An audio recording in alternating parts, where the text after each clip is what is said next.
تو کہتے ہیں باقیوں کی دستار کسی عالم نے کی, کسی صوفی نے کی, لیکن یہ بھینسوں کو چارہ ڈالنے والا جب آیا تو محدث اعظم نے فرمایا پگڑی کے بال کو کوئی ہاتھ نہ لگائے, یہ ساری دستار میں نے کرنی ہے.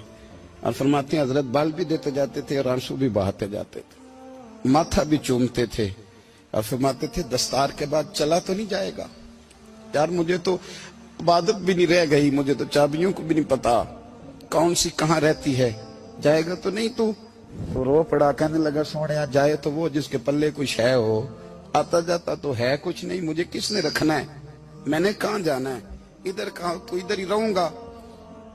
اس طالب علم کے سارے استاد بھائی کہتے ہیں اس نے دستار کرائی, پڑھا پڑھایا کچھ نہیں, پر جو مسئلہ اڑ جاتا تھا نا, وہ جو اڑ جاتا تھا نا, وہ جا کے اس سے پوچھتے تھے تو کتابیں کھولنے کی ضرورت نہیں پڑتی تھی. حضرت ام سلمہ رضی اللہ تعالیٰ عنہ کہتی ہے میں نے عرض کی یا رسول اللہ صلی اللہ علیہ وسلم میری بچی بڑی بیمار ہے, تو مجھے کسی نے کہا ہے یہ تھوڑی سی نشے والی چیز ہے, یہ بنا کے تیار کر کے دو صحیح ہو جائے گی, بیمار ہے بچی تو یہ نشے والی چیز ہے, اس کو تیار کر کے دو, تھوڑا نشہ ہے. اگرچہ بعض, میں نے شروع میں کہا, بعض لوگ مریض کو, سخت مریض کو ایسی ادویات جو مجبوری بن جائے اس کی گنجائش اور اجازت دیتے ہیں. محتاط علماء تو اس میں بھی بہت ساری چیزیں پہلے بیان کرتے, لیکن اس نے کہا جی میرا نشہ دینا ہے شفا کے لیے. حضرت ام سلمہ کہتی ہے میرے نبی پاک نے میری طرف دیکھا, میری طرف, تو میں نے کہا یا رسول اللہ آپ کیا فرمانا چاہ رہے ہیں؟ تو نبی پاک نے فرمایا ام سلمہ کبھی ناپاک چیز میں بھی شفا ہوئی ہے, کبھی ناپاک چیز میں بھی, کبھی شراب اور خمر میں بھی شفا ہو سکتی ہے. شفا رب کریم نے رکھی ہے پر شہد کے اندر رکھی ہوئی ہے, شفا اللہ نے رکھی ہے قرآن مجید میں رکھی ہوئی ہے, تو اس میں بھی کبھی یہ حضور نے بیان کیا ہے کہ اس کے اندر شفا ہو سکتی, تو امت کتنی دلیری کرتی ہے جو یہ مشورے دیتی ہے کہ اس کے اندر نشہ ہے, شراب ہے, تو کھانسی چلی جائے گی تو فلانی بیماری چلی جائے گی.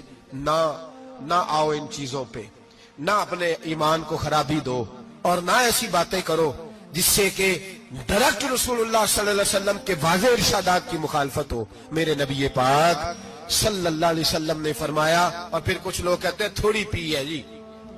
اب تو میں تجزیے میں پڑھ رہا تھا کہ ایسی شراب ایجاد ہو گئی ہے, لوگ شراب پیتے ہیں اور وہ مست بھی رہتے ہیں, کار بھی چلاتے رہتے ہیں, کہتے ہیں جی نہیں ہمارا ذہن معاف نہیں ہوا تو یہ والی صحیح ہے, نشہ نہیں لاتی. میرے نبی پاک صلی اللہ علیہ وسلم نے فرمایا جس چیز کی تھوڑی مقدار, زیادہ مقدار حرام ہے اس چیز کی تھوڑی مقدار بھی حرام ہے, جس کی زیادہ مقدار حرام ہے اس کی تھوڑی بھی. تو خمر اور شراب اگر فل پینا جائز نہیں تو تھوڑی پینا بھی جائز, یہ حرام ہے اور حرام تھی اور قیامت تک حرام ہی رہے گی. میرے نبی پاک صلی اللہ علیہ وسلم نے منع کیا اور حضور نے اظہار ناپسندیدگی فرمایا, اور میں 40 دن تو عبادت ہی قبول نہیں ہوتی شراب پینے والوں جب تک سچی توبہ نہ کرے. یہ لفظ جب ادا کرتا ہوں تو شرم سے میری زبان لڑکھڑاتی ہے کہ یار درباروں پہ بھی نشہ بکتا ہے. میں یہ بات کر رہا ہوں صوفیاء کا ترجمان, درباروں پہ, مزاروں پہ, اور سجادہ نشینوں تمہیں زمین نگل جائے, آسمان تمہیں لے اڑے, تم پر قہر نازل ہو, تم نے باپ دفن کر کے تو وہاں نشے کا اڈا بنا لیا, ماؤں سے بیٹے چھیننے لگے ہو, عورتوں کے سروں سے کپڑے چھیننے لگے ہو, سہاگ مارنے لگے ہو, بیٹیاں اور بیٹے یتیم کرنے لگے ہو, نشہ بیچتے ہو درباروں اور مزاروں پہ. یہ تماشا لگ گیا. آپ کیسے کروں یہ بات, پر کرنی پڑ رہی ہے, مجبوری ہے, یہ مضمون مکمل نہیں ہو سکتا. بند کر دیں وہ دربار, ہمیں نہیں چاہیے جن درباروں پہ نشہ بکتا ہے. میں ذمہ داری سے کہہ رہا ہوں, بات ریکارڈ ہو رہی ہے. جوتے کی نوک پہ وہ سجادہ نشین جو امت کو ڈرگز دیتا ہے, وہ سجادہ نشین کا ڈیرا نہیں, وہ گند کا اڈا ہے, وہاں سے فیض نہیں مل رہا, امت کی تباہی ہو رہی ہے. بتا دو, پھیلا دو, اس کو اعتراض کرنا کرو. میرے رسول پاک سید عالم صلی اللہ تعالی علیہ وسلم کا دین ضروری ہے, کسی پیر کی سجادگی ضروری, بولیے سجادگی ضروری. بڑی ذمہ داری سے کہہ رہا ہوں اور نمائندگی کر رہا ہوں اپنی جماعت کی. نہ ہمارے بزرگوں نے کل اس کی حمایت کی تھی، نہ آج کرتے ہیں، نہ قیامت تک کریں گے۔ بند کر دیں وہ دربار اور مزار۔ بزرگ دنیا میں یہ کام کرنے آئے تھے، اور ہماری سوچ اتنی گر گئی ہے، اتنے ہم کمزور ہو گئے۔ کہتے ہیں جب اس کو چڑھ جاتی ہے تو پھر بڑی معرفت کی باتیں سناتا ہے۔ تجھے شرم نہیں آئی یہ لفظ کہتے ہوئے؟ اب نشئی تجھے معرفت سکھائے گا؟ اب تو شرابی سے، بھنگی چرسی سے دین سیکھے گا؟ کہتے ہیں اس نے پی ہوئی تھی، چڑھی ہوئی تھی، وہ بات کر دی تو میرا کام بن گیا۔ اتنی گندی اور میلی سوچ صاحب ایمان کی ہوتی ہے، تو اب نشیوں سے جا کر دعائیں کرائے گا؟ سن، میرے نبی پاک صلی اللہ علیہ وسلم نے فرمایا جو شراب پی لے، نشہ کر لے، اس کی تو 40 دن تک عبادت رب قبول نہیں فرماتا۔ تو کہتا چڑھی ہوئی تھی تو اس نے دعا کر دی، تجھے شرم ہی نہیں آئی بات کرتے؟ حیا ہی نہیں کیا تو نے جملہ بولتے؟ یہ کوئی تصوف اور طریقت ہے؟ جاؤ اٹھا کے لے جاؤ۔ ایسی کوئی تصوف اور طریقت ہمیں نہیں چاہیے، ہمیں وہ والی طریقت چاہیے جس میں خدا کے قرآن کی بات ہوتی ہے اور محمد مصطفیٰ کے فرمان کی بات ہوتی ہے صلی اللہ علیہ وسلم۔ تو بھائی یاد رکھو، یہ کوئی طریقہ نہیں۔ ایک مزار ہے، مجھے ایک صاحب کہنے لگے آ جائے یہاں بھی فاتحہ پڑھیں۔ میں نے کہا یہاں کیا ہے؟ کہنے لگے تھے تو بابا جی نشہ بشا کرتے، پر اب سنا ہے لوگوں کی منتیں بڑی پوری ہوتی ہیں۔ مجھے جذبات بڑے کم آتے ہیں۔ میں نے اس آدمی کو گریبان سے پکڑ لی، میں کہ ادھر ہٹ، وہ تو نشہ کرتا تھا اور تو جاتا تھا، تیری یہ کیسے طاقت ہوئی؟ تو نے مجھے مشورہ دے دیا ہے، تو ہمیں کمزور سمجھتا ہے؟ ہم کمزور ایمان کے لوگ ہیں، اور میں یہاں تجھے کہوں گا نہیں نہیں میں یہاں نہیں جاتا، میں وہاں جاتا ہوں۔ بالکل کوئی لگی لپٹی بات نہیں، کھری بات۔ تصوف وہ، دربار وہ جہاں قرآن پڑھا جائے اور رسول اللہ کی حدیث سکھائی جائے، باقی کوئی مطلب نہیں کسی قسم کا۔ میں داتا صاحب کبھی جاؤں نا جلسہ کرنے کسی کام سے، کسی تقریب میں، تو میں داتا صاحب کے مزار پہ نہیں جاتا۔ میں کہتا ہوں یار یہ جرانہ نہیں کہ بندہ کسی کام آیا تھا تو فاتحہ پڑھ لی، واپس چلو۔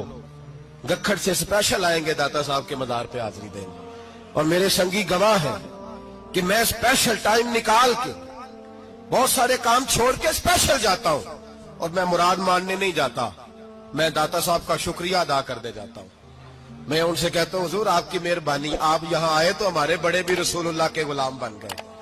میں تو سلام عقیدت پیش کرنے جاتا ہوں، ہم مزارات پر جانے کے قائل نہیں، بلکہ ہماری تو عقیدت کا درجہ ہی مکمل نہیں ہوتا جب تک ہم مزار پہ سلام نہ کریں۔ پر مزار داتا صاحب کا، مزار خواجہ معین الدین اجمیری کا، مزار غوث اعظم جیلانی کا، مزار محدث اعظم مولانا سردار احمد کا، مزار اولیاء کا، مزار میاں شیر محمد شرف پوری کا، مزار رب کریم کے بندوں کا۔ بھنگیوں چرسیوں کے مزار نہیں ہوتے، اور نام ان مزارات کے قائل ہیں، بالکل قائل نہیں ہم۔ میں تھوڑے دن پہلے لاہور گیا تھا، تو میں کار میں میاں صاحب میاں شیر محمد شرف پوری کا ذکر کر رہا تھا۔ میں اپنے دوستوں سے کہہ رہا تھا یار بہت بڑا بابا ہوا ہے، تو مجھے کہنے لگی کرامت کیا ہے؟ میں نے کرامت یہ ہے کہ ساری زندگی سنت کا درس دیا ہے۔ تو مجھے کہنے لگے آپ کبھی گئے نہیں؟ میں نے کہا میں اسپیشل گیا تھا، اور تھوڑے دنوں کے بعد پروگرام بناؤں گا تو میں ساتھ لے کے جاؤں گا۔ ہم مزارات کے قائل ہیں، حاضریاں دیں گے مزاروں پہ، لیکن بھنگیوں چرسیوں کے مزاروں پر جانے کے قائل ہیں؟ زور سے بولے، یہاں جانے کے قائل ہیں؟ کوئی عقیدہ نہیں ہے ہمارا۔ نشہ بکے گا اب مزاروں پہ، اب یہ تصوف ہوگا وہاں، یہ طریقت ہوگی۔ اور ملت پر رحم کھاؤ خدا را۔ اگر تمہارے قومی ادارے کہتے ہیں رپورٹ کرنے والے کہ 70 لاکھ پاکستانی نشہ کرتا ہے، تو کیا تمہیں یہ نہیں پتا کہ نشہ بیچتا کون ہے؟ کیا تمہیں یہ نہیں پتا کہ ڈرگز کا کاروبار کون کرتا ہے؟ اگر تمہیں یہ پتا ہے تو کیا یہ خبر نہیں تمہیں کہ ان رگوں پر یہ خون اتارتا کون ہے؟ میں اپنے بزرگوں سے معذرت کے ساتھ، نشے کا آغاز، ناراض تو نہیں ہو جائیں گے بزرگ، نوجوانوں کو میں لتاڑ لیتا ہوں لیکن بزرگوں کی عزت کرنا سنت ہے، تو میں بزرگوں سے معذرت کے ساتھ یہ یوں سمجھ لیے خوگرے حمد سے تھوڑا سا گلا بھی سن لے۔ نشہ سگریٹ سے شروع ہوتا ہے، سگریٹ سے۔ میں تمباکو کو حرام نہیں کہتا، یہ فتویٰ نہیں دے رہا۔ تمباکو کا حکم وہی ہے جو مولی کا ہے، جو کچے پیاز اور لہسن کا ہے، کہ آپ جب کھا لیتے ہیں تو منہ سے بدبو آتی ہے، تو آپ مسجد میں آئیں تو آنے سے پہلے مسواک کریں، منہ صاف کریں، پھر آپ آ جائیں۔ تو جائز ہے, مکروہ ہے لیکن حرام. لیکن تمباکو سے آگے جب حالات بڑھتے ہیں, تجزیہ نگاروں نے لکھا ہے کہ ہمارے پنجاب کے کچھ علاقوں میں اب سگریٹ سے نکال کے نا, پہلے بھی بھرتے تھے لوگ اس میں بڑا کچھ, اب پتہ ہے کہ نیا نشہ ایجاد کیا ہے. اب اس کے اندر چربی بھرتے ہیں اور چھپکلی کو مار کے, سکھا کے, خشک کر کے, اس کو پیس کے وہ ساتھ نشے کے ملاتے ہیں, اور اس کا حال یہ ہوتا ہے کہ آدمی کو زیادہ نشہ ہوتا ہے, اور کہتے ہیں وہ اتنا گند ہے کہ وہ آدمی کسی کو دانت بھی لگائے گا تو وہ بندہ بھی بیمار ہو جائے گا. کیا یہاں لوگ اسپرٹ نہیں پیتے آپ کے ملک میں؟ اور ہم کبھی سڑک پہ جاتے ہیں تو نشئی کو دیکھ کے مذاق کرتے ہیں, دیکھنا میں ہارن لگاؤں گا تو گاڑی کے ہارن سے گر جائے گا. لیکن تجھے پتا نہیں کہ یہ کسی ماں کا بیٹا ہے, پتا نہیں کسی بیوی کا شوہر ہے. ایک ہمارے دوست ہیں, بزرگ ہیں, ان کا داماد فوت ہو گیا, نشہ کرتا تھا. تو میں تعزیت کرنے ان کے گھر پہنچا تو کھڑے ہو گئے ہاتھ باندھ کے, کہنے لگے حضرت صاحب باقی ساریاں گلاں چھڑ دیو, صرف نشے تے تقریر کریا کرو. وہ جب جیتا تھا تو تب بھی اس کے بچے یتیم ہی تھے, یتیم ہی تھے.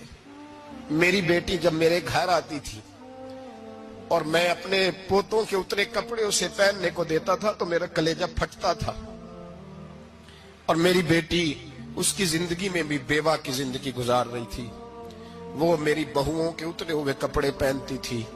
کوئی دعا کرو, کوئی جلسے کرو, یہ لت ختم ہو جائے. اور کہنے لگا اب میرے وہ چلا تو گیا ہے, دادا دادی اس کے پہلے کوئی نہیں, چچا ہے کوئی نہیں, جب تک تو میں زندہ ہوں ان نواسوں کو کوئی روٹی کا لقمہ, کوئی کپڑا مل جائے گا. لیکن سوچتا ہوں میں بوڑھا ہوں, مر گیا تو ان کو کوئی پوچھے گا بھی نہیں, کون ان کی خبر. اتنا ظلم اس قوم سے, اتنی زیادتی. اور آرام سے لکھ کر لوگ گزر گئے کہ یہ 70 لاکھ ہے, ان کا درد تو سمجھو, تکلیف تو سمجھو. 7 فٹ کا سونا جوان اور نشے کا عادی ہے تو کسی نالی میں پڑا ہوا ہے. اور میں نے کہا اس قوم کے ساتھ اس سے بڑا بھیانک مذاق کیا ہوگا. کوئی دانشور تھا بڑا ظالم, اس ظالم سے کوئی مشورہ لینے آیا. اس نے آ کے کہا تو بڑا ظالم ہے, بڑے کڑوے مشورے دیتا ہے, میرا ایک دشمن ہے, میں اس سے بدلہ لینا چاہتا ہوں, میرا دل کرتا ہے اس کا بچہ قتل کر دوں تاکہ وہ تڑپے. تو ظالم نے کہا اسے قتل نہ کر, وہ تو اس کا باپ 2-4 مہینے رو کے چپ کر جائے گا. پھر میں سخت سزا دینا چاہتا ہوں, مشورہ دے. تو اس نے کہا اس کے بچے کو نشے پہ لگا دے. جس کا بچہ نشہ کرے گا وہ باپ روز مرے گا, روز جیے گا, وہ ماں روز مرے جیے گی, نشے پہ لگا دے.